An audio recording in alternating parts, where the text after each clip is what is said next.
नमस्कार बच्चों। तो चलिए हम लोग हेनरी के नियम का अनुप्रयोग देख रहे थे या uses. What is the uses of Henry's laws. Okay, हमारे दैनिक जीवन में हेनरी के नियम का बहुत सारा उपयोग है। ओके, इसके प्रीवियस क्लासेस में हमने कुछ उपयोग देखा था, आज हम इस वीडियो में देखेंगे। जैसे इसके प्रीवियस क्लासेस में हमने क्या क्या देखा था। पहला तो हमने देखा था कि जो पेय पदार्थों का कार्बोनेशन ऑफ बेवरेजेज। दूसरा देखा था गोताखोर को जो पानी के अंदर जाते हैं उनके साथ कैसे हेनरी का नियम लागू होता है। ठीक है। तीसरा थर्ड एयरलाइंस केबिन प्रेशर, यानी एयरलाइन के केबिन का दबाव कैसा होता है ना। देखिए कह रहा है कि हवाई जहाज के केबिन के अंदर का दबाव, जब हवाई जहाज में यदि आप बैठे होंगे ना तो उसमें हवाई जहाज के केबिन के अंदर का दबाव आमतौर पर जमीनी स्तर से कम होता है। इसका मतलब ये हुआ कि इससे शरीर में गैसों का विस्तार हो सकता है। जैसे आपने देखा गोताखोर में कि एक तो टैंक, गैस का टैंक लेके जाता है, ऊपर से वायुमंडलीय प्रेशर होता है, फिर से जैसे ही उसका पानी के अंदर जाता है दबाव उसमें क्या होता है, बढ़ता ही जाता है, यानी नाइट्रोजन गैस घुल जाती है उसके ब्लड सर्कुलेशन में।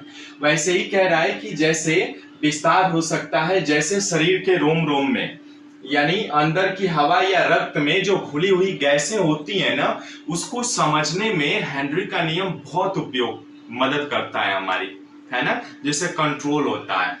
तो एयरलाइन केबिन प्रेशर का भी दबाव हेनरी के नियम से आप समझ सकते हैं। इंडस्ट्रियल प्रोसेस में यानी औद्योगिक प्रक्रियाओं में भी इसका बहुत सारा उपयोग है। जैसे गैसों का शुद्धिकरण, है ना, यानी जो प्यूरिफिकेशन किया जाता है गैसों का, इससे आप आसानी से कर सकते हैं इंडस्ट्रियल प्रोसेस में हेनरी के नियम की सहायता से। उसके बाद रासायनिक रिएक्टरों का डिजाइन भी किया जाता है। जैसे केमिकल रिएक्टर्स होते हैं ना, उनकी भी डिजाइन की जाती है इनसे, हेनरी के नियम की मदद से। क्लाइमेट साइंस माने जो जलवायु विज्ञान है, इनमें भी काफी हद तक हमें हेनरी के नियम से बहुत सारी चीजों को समझने में मदद मिलती है, जिसे हम आसानी से उसको समझ करके और करते हैं। वैसे ही आपका मेडिकल एप्लीकेशंस यानी और आपका चिकित्सीय उपकरणों में भी इसका हेनरी का उपयोग किया जाता है, हेनरी के नियम का। क्योंकि इसमें क्या है, हेनरी का नियम क्या था, P बराबर KHX, यही था ना। हेनरी का नियम जो है P बराबर KHX ये था, यानी हेनरी स्थिरांक बराबर होता है P अपान X। इसका हमने ग्राफ भी खींचा था ना, यानी दाब जो होना चाहिए आंशिक होना चाहिए, बहुत अधिक प्रेशर नहीं होना चाहिए, ठीक है ना। वैसे ही क्लाइमेट साइंस हो गया, मेडिकल एप्लीकेशंस हो गए, वाटर ट्रीटमेंट में भी किया जाता है बच्चों। यानी इसका उपयोग देखें तो सातवां आप लिख सकते हैं वाटर ट्रीटमेंट।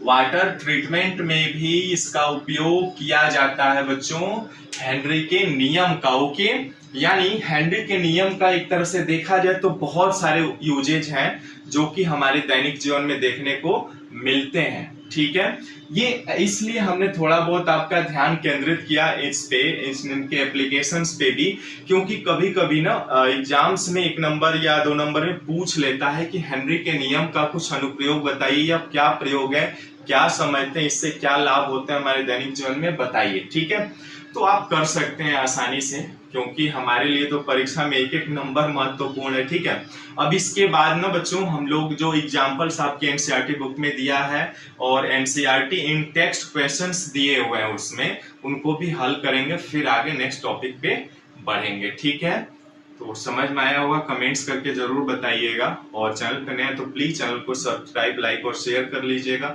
साथ में घंटी का आइकन जरूर प्रेस कर लीजिएगा ऑल पे। ओके, ताकि सबसे पहले नोटिफिकेशन आप तक पहुंच पाए और अपनी फ्यूचर में ग्रो कर पाए। Okay, thank you so much, thanks for watching this video. नमस्कार।